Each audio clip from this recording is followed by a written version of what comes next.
Oke guys, kita lanjutkan. Sekarang kita akan bahas bagaimana laporan konsolidasian pada akhir tahun akuisisi ya. Ini tahun pertama ya, ini tahun pertama ya yang dilakukan dengan equity method ya seperti itu. Nah kalau yang video sebelumnya ini kan cost method, sekarang kita bahas yang equity methodnya ya seperti itu. Nah kalau cost method di tahun pertama dia seperti biasa ya, yang namanya cost method itu pasti akan mencatat dividen sebagai dividen income. Ketika net income tidak akan dicatat, ya net income tidak akan dicatat untuk cost method.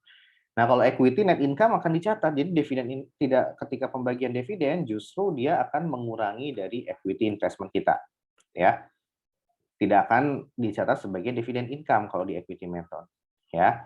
Nah kemudian net income ini apa namanya akan menambah dari si equity investment kita.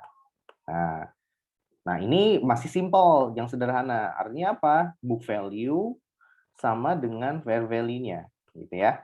Nah, sehingga kalau book value sama dengan fair value ini dan ternyata cost-nya lebih besar ya, kemudian ini lebih besar dari cost, maka nanti ada goodwill ya, selisihnya ada goodwill ya, harus kita catat.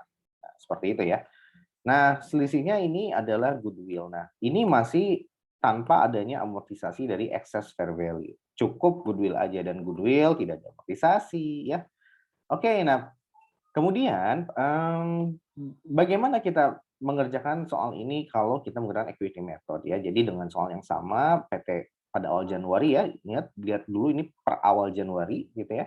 PT Pandu membayar 87 juta untuk membeli 80% saham PT Siwi ya. Nilai tercatat net asset sama dengan nilai wajarnya. Nah, ini book value sama dengan si fair value-nya gitu ya. Nah, terus nilai pasar kepentingan menukar tidak diketahui, ya sama aja ya berarti tidak perlu lagi mencari nilai pasar dari si PT Siwi-nya gitu ya. Cukup langsung menggunakan rumus 10/80 dikali dengan purchase cost-nya berapa, 187 nanti dikurang dengan total dari si book value dari net asset-nya yaitu 90 ya. Hasilnya adalah berapa? 100,08 yang ini ya, 108 750 dikurang dengan 90 juta sama dengan 18 juta ya. Nah, terus net income-nya tetap 25 ya, terus dividennya 15. Nah, bagaimana kita menggunakan pencatatan ini dengan equity method, equity method ya. Nah, di sini kalian perlu perhatikan juga bahwa apa namanya ketika kita menggunakan equity method ya, maka pada saat kita catat dulu nih ya, zona pembeliannya gimana? Masih sama, investment in S pada cash ya.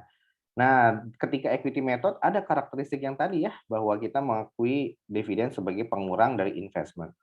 Dan net income kita akui sebagai bagian yang dari laba yang kita klaim yang akan menambah income kita dan kita catat pada income from S gitu ya.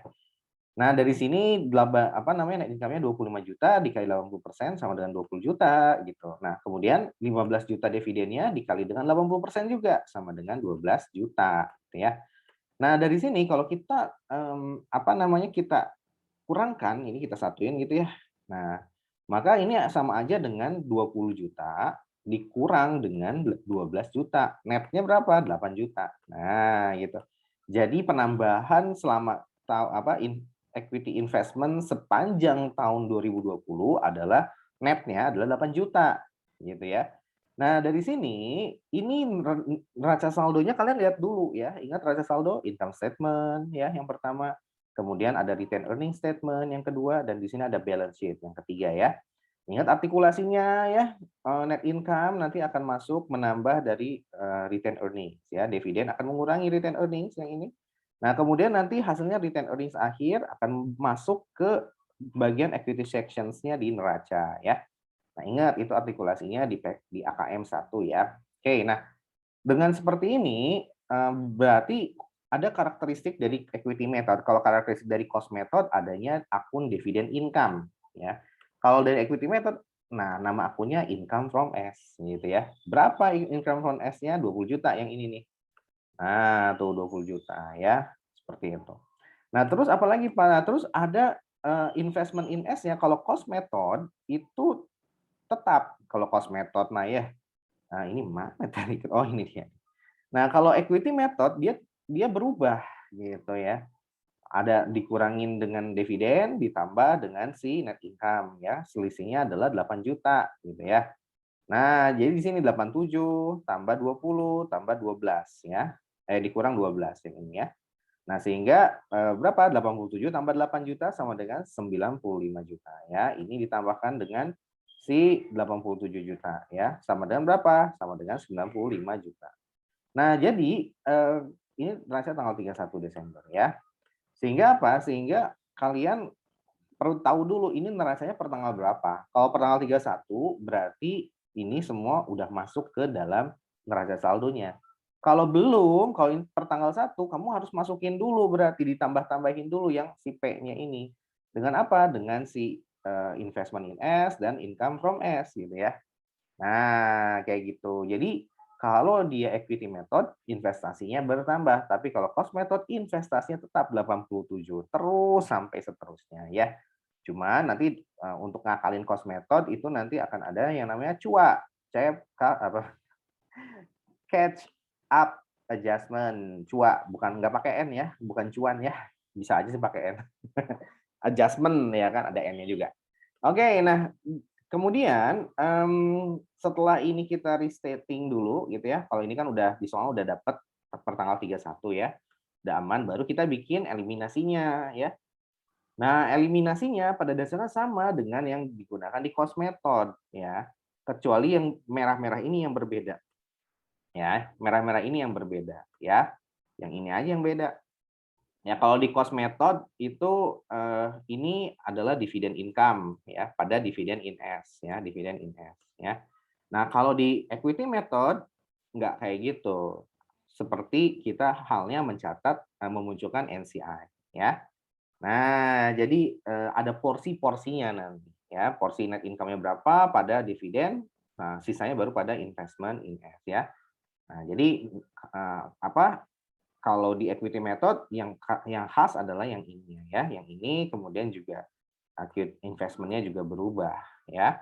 Kalau di dividen di cost method ini dividen income ya, yang di atasnya juga dividen income ya.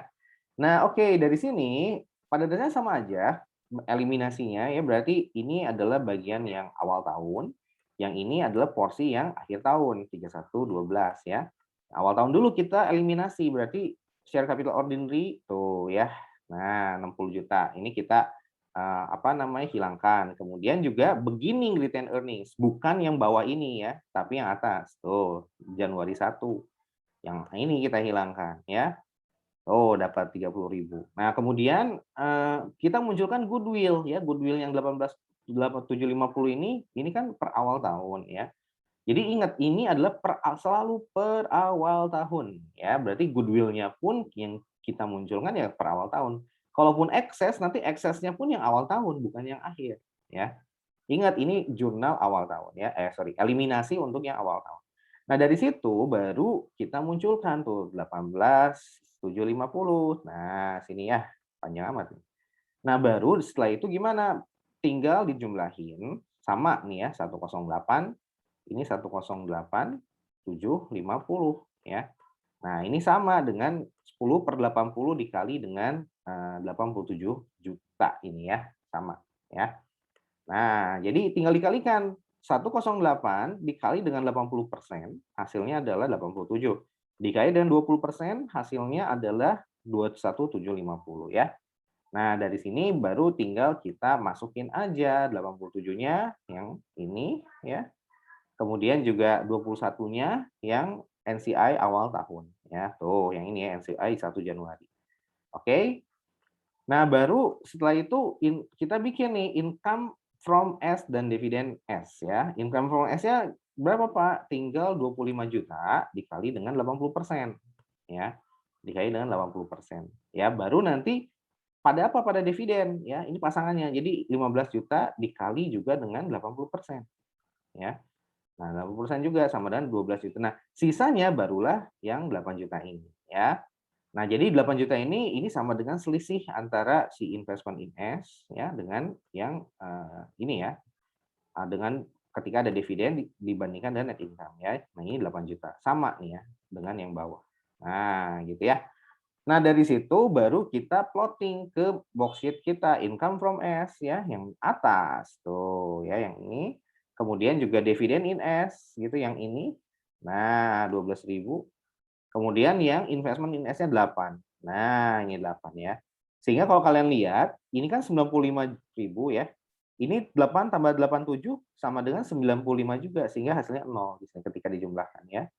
Jadi karena ini akunnya aset, berarti kan 95 ditambah yang S ditambah debit. Kalau aset bertambah di debit, berarti kalau debit positif ya. Baru kalau berkurang di kredit, berarti kredit negatif. Seperti ini ya, kalau kita zoomkan di Excel, hasilnya adalah 0. Sama aja dengan 95 dikurang 8 dikurang 87 sama dengan 0. Nah, kalau udah gitu, ini tugas kita udah beres ya. Berarti investment in S udah hilang, income from S-nya juga udah hilang ya. Nah, jadi seperti itu. Income from S-nya udah 0, ya ini udah hilang.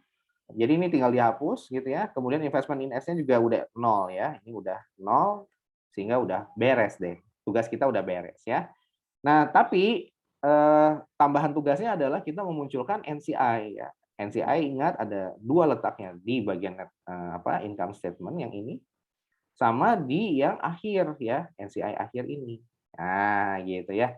Nah, setelah itu gimana? Setelah itu ya udah tinggal kita plotting aja gitu. Jadi NCI expense-nya berapa? 5 juta. Nah, ini ke atas gitu ya. Kemudian yang dividen nya berapa? 3 juta. Nah, tuh oh yang ini ya. Nah, sehingga kan kalau ini kan 15 ya. Dividen berarti kan akunnya akun kredit ya, bertambah di kredit, berkurang di debit gitu ya. Nah, berarti kan 30 ditambah 15 dikurang debit ditambah kredit gitu ya. Nah, seperti itu. Nah, sedangkan ini kan notasinya negatif ya, dan ini kan positif ya, berarti sama aja dengan ini minus 15 ditambah dengan 15 sama dengan ini pasti hilang. Ini hilang. Ini juga hilang. Nah, sehingga yang muncul adalah dividen yang S-nya saja gitu ya. Nah, itu maknanya. Nah, kemudian barulah yang NCI ininya kita taruh di sini ya. Nah, kemudian kita ya udah bermain saja ya. Ini dijumlahkan ke bawah ya harus sama nih ya. 528 750 yang ini juga sama 528 750. Kalau sudah begini berarti sudah balance. Dan ini juga harus sama nih 45. Nah, ini juga harus sama ya. Nah, kemudian apalagi ya? Udah sih itu aja ya. Nah, 70 ini nanti dibawa ke bawah ya. Ya, jadi kalian jangan dijumlahin ya, tapi pakai artikulasi income laporan keuangan ya. Ini income statement ke bawah. Nah, nanti income statement ini akan menambah dari beginning retained earnings ya. Nah, sehingga ya ini ditambah dengan 70 pindahin ke bawah dikurang dengan 30 sama dengan 45. Nanti 45 pindahin ke bawah ke equity sections yang di neraca ya. Nah, dan di sini ini harus sama ya. Kemudian karena apa? Ini kan balance nih awalnya ya, balance juga ya. Jadi kalau misalkan ditambah dengan yang adjusting entries-nya ya sama juga gitu ya, maka hasilnya pasti sama juga. Hasilnya pasti balance juga yang consolidated statement ya. Kalau tidak balance berarti ada kesalahan penjumlahan di sini. Kemungkinan kesalahannya di sini doang, penjumlahan yang tadinya harus tambah mungkin jadi kurang ya. Nah, jadi harus cermat dalam menyusun Excel-nya ya. Oke, ini gampang sih. Nah, bagaimana kalau kita sudah lintas tahun, yang tahun kedua ya? Kalau tahun pertama kan aman ya. Tahun pertama kan kayak gini doang. Nah, tahun kedua gimana? Nah, kalau tahun kedua untuk yang equity method justru lebih mudah ya. Karena kalau yang si apa namanya teh, kalau yang cost method itu kan kita harus bikin cuan dulu ya, cuan lah. Itu harus bikin cuan lah ya, cuan boleh lah ya. Catch up adjustment gitu ya. Adjustment.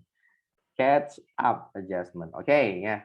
Kita harus bikin cuan dulu. Artinya apa? Bikin si apa restatement dari return earnings-nya. Jadi nanti yang mungkin ada investment pada RE gitu ya atau kebalikannya. Nah, seperti itu. Jadi kalau equity method nggak perlu lagi. Kenapa? Karena investmentnya udah update ya, udah ditambah net income, udah dikurangi dengan dividen, gitu ya. Nah, jadi catch up adjustment yang dilakukan di cost method itu sebetulnya agar bisa sama dengan hasil yang diberikan oleh equity method, gitu ya. Nah, jadi teman-teman semua, ini sebenarnya bagus banget ya kalau apa namanya, di BIMS itu memang basisnya adalah equity method untuk konsolidasi. Ini di BIMS seperti ini ya. Tapi Pekenstein berhasil bikin yang cost methodnya.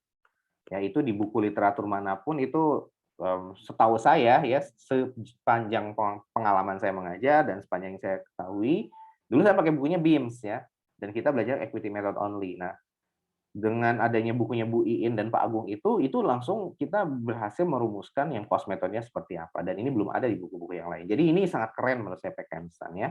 Untuk yang AKL-nya sangat berkembang sekali ya, keren banget Bu Iin ya dan Pak Agung. Nah, ini di buku BIMS nggak ada yang cost ya. Kemudian di buku-buku yang lain juga belum ada. Cuman ada di bukunya Pekenstein, keren ya. Nah, oke, kemudian apa lagi ya? Karena kok memang penting Pak cost method? Oh penting, karena kenapa? Kita mengacu ke PSAK 4 bahwa nanti itu bisa dilakukan dengan cost method, equity method, sama fair value gitu ya. Nah, seperti itu. Nah, di buku ini juga udah dikasih tahu tentang fair value-nya seperti apa ya. Nah, jadi sedangkan yang ada di textbook cuman equity method only ya, yang cost ini nggak ada, yang fair value ini juga belum ada. Nah, di Pekensan udah ada semuanya ya. Jadi keren banget lah. Insya Allah teman-teman dosen AKL di Pekensan ya.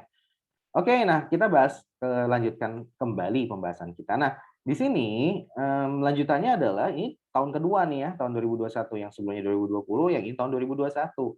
Net income-nya 30 juta, kemudian dividennya 15, dan ada peminjaman uang ke si PT Pandu sebesar 10 juta dan menyerahkan wesel bayar ya. Berarti kalau wesel bayar itu kan nanti gini, ini Pandu, ini S gitu ya, ini yang gampang aja ya, yang at par ya. Jadi at par ya, penerbitan si note payables-nya itu at par ya. Artinya current rate, coupon rate sama dengan si market rate-nya ya. Nah, di sini misalkan si OP akan menerbitkan ini apa sih? Meminjam uang kepada PT Pandu. Jadi Siwi minjam uang ke Pandu. Oh, berarti yang menerbitkan note receivable si Pandu ya. Berarti jurnalnya kan awalnya gini, NR pada cash gitu ya. Nanti si S akan mencatat cash pada notes payable gitu ya. Nah, sehingga yang akan kita hapus ini kan transaksi resiprokal ya, jeruk makan jeruk lah ya. Nah, maka kita akan menghapus nanti. Gimana cara menghapusnya? Nah, kita lihat ya, lewat. Nah, jadi cara menghapusnya adalah ya tinggal dihapus notes payable sama NR-nya dihapus. Gimana caranya? Caranya adalah jadi tinggal ini dan NP-nya yang dihapus gitu. Ini harus hilang ya. Ini harus hilang, ini harus hilang. Ya gimana? Tinggal dibalik jurnalnya. Nanti yang bikin adalah yang S, karena yang melakukan konsol adalah yang S. Berarti nanti di buku di S lagi, di P, buku P ya. Yang melakukan konsolidasi adalah yang P, parents ya. Maka nanti di buku parents akan dibikin NP pada NR gitu ya. Nah, kayak gitu. Sama dengan yang bawah tuh ya. Nanti kita lihat tuh ya. NP pada NR ya. Oke, nah sekarang kalau tahun kedua gimana? Kalau tahun kedua untuk equity method tidak perlu melakukan catch up adjustment ya. Kita langsung aja nih, kita hapus nih. Ini kan tanggal 1 Januari ya. Yang begini yang kita hapus dulu ya. Berarti share capital yang ini kita hapus tuh ya, ini ya. Tuh yang ini. Kemudian apa lagi, Pak? Kemudian yang awalnya. Nah, beginning awalnya dihapus ya. Berarti yang awal ini nih dihapus juga ya. Kemudian kita munculkan goodwill-nya. Nih goodwill-nya ya. Nah, kita munculkan goodwill-nya. Tuh, kita munculkan. Kemudian apalagi? Nah, yang gampang kalau equity method tinggal ini dikali dengan 80%, kelar deh 80%.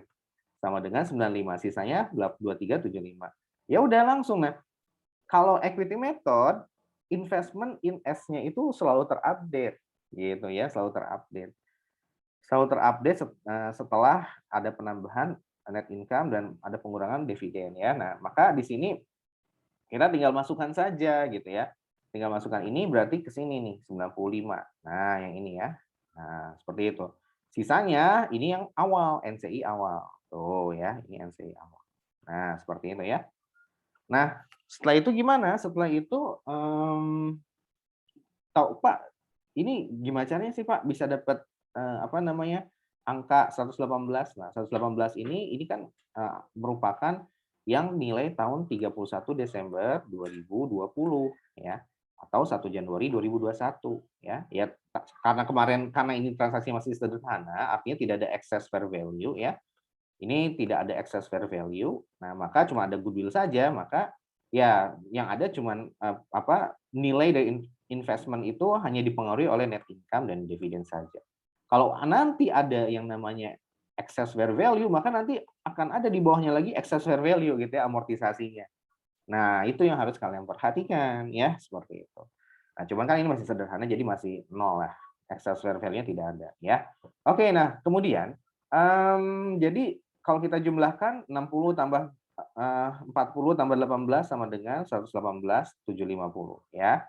Nah, ini sama dengan 31 Desember 2020 atau saldo 1 Januari 2021 ya.